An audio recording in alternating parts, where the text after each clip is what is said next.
भारत, पाकिस्तान, बांग्लादेश, नेपाल ऐसे कुछ देशों के अलावा दुनिया के बहुत सारे ऐसे राष्ट्र हैं जहां चीनी का इस्तेमाल ही नहीं होता। आज भी चीनी खाते नहीं, बहुत सारे देश नहीं खाते बिल्कुल। आप गुड़ खाया करिए, वो ज्यादा बेहतर है, चीनी को छोड़िए। जिस गन्ने से गुड़ इतना काला होता है उसकी चीनी इतनी सफेद कैसे हो गई? केमिकल्स उसमें डाले जाते हैं। और मैं एक चीनी मिल के अधिकारी जो मैनेजर है, मैं उनकी बात आपको बता रहा हूं।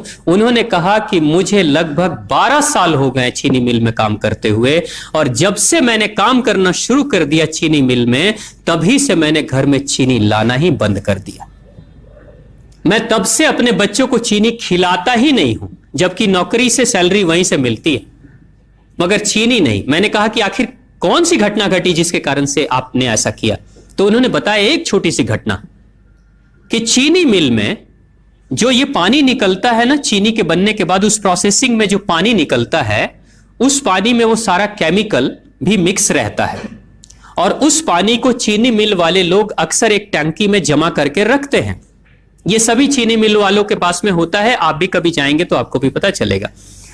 वो टंकी में वो पानी रखा जाता है, लेकिन रोज रोज प्रोसेसिंग हो रहा है, रोज चीनी बन रही है, रोज बहुत सारा पानी आ रहा है, तो आखिर कब तक? एक टंकी की क्षमता है ना, कितने दिनों तक वो टंकी खाली रहेगी? भर जाती है, भरेगी तो फिर क्या करेंगे? खाली करना है। तो क्या किया था चीनी मिल के लोगों ने? सोचा कि छोड़ो ना, अब कहां जाएंगे उसको फेंकने के लिए कहीं दूर, क्योंकि अब उतनी बड़ी टंकी जिसमें हजारों गैलन पानी है, उसके लिए ट्रांसपोर्ट में कितना खर्च आएगा, तो बेहतर होगा रात के अंधेरे में कहीं खेत में डाल देते हैं। क्योंकि जनरली फैक्ट्रियां तो होती हैं ऐसे ही बिराने में, तो कहीं डाल देते किसी खेत में, क्या पता चलेगा पानी है कि चीनी मिल का पानी है, क्या है। तो ये सोचकर मैनेजमेंट वाले लोगों ने रात में ही उस पानी को खेतों में छुड़वा दिया, और नतीजा यह हुआ कि उस खेत की सारी फसल जल गई, मिट्टी बंजर हो गई। और जब किसान पता करने लगा कि आखिर क्या हुआ मेरे खेत में, जब चेकअप कराया वो मिट्टी का, तो पता चला कि इसमें तो चीनी मिल का जो वेस्ट मटेरियल है वो डाला गया है।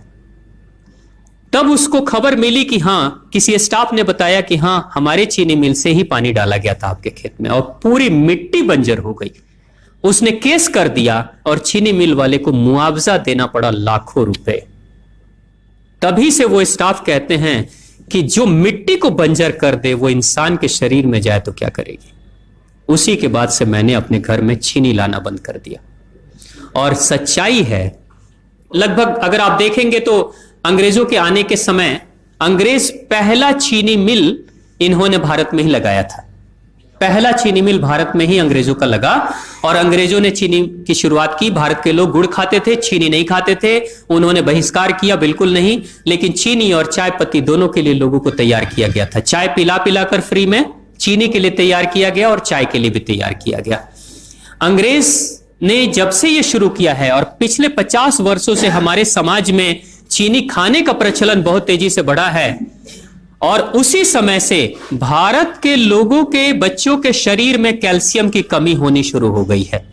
अगर कोई मां, अगर कोई बहन जो गर्भवती हो, गर्भकाल के दौरान अगर चीनी का सेवन अगर कोई बहन कर रही हो, तो चांसेस ज्यादा होते हैं गर्भपात होने के।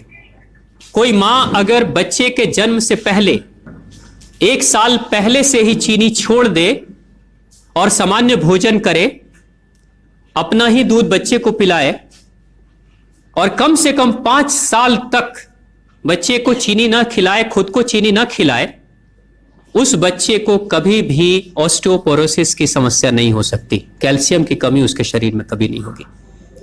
चीनी जब जाती है आपके शरीर में, तो बाहर जब निकलती है तो अकेले नहीं निकलती, कैल्शियम लेकर निकलती है।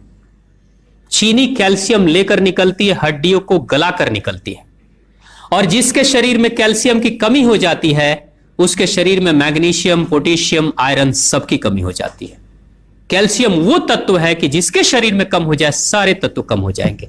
और कैल्शियम की कीमत पे चीनी हम खाते हैं।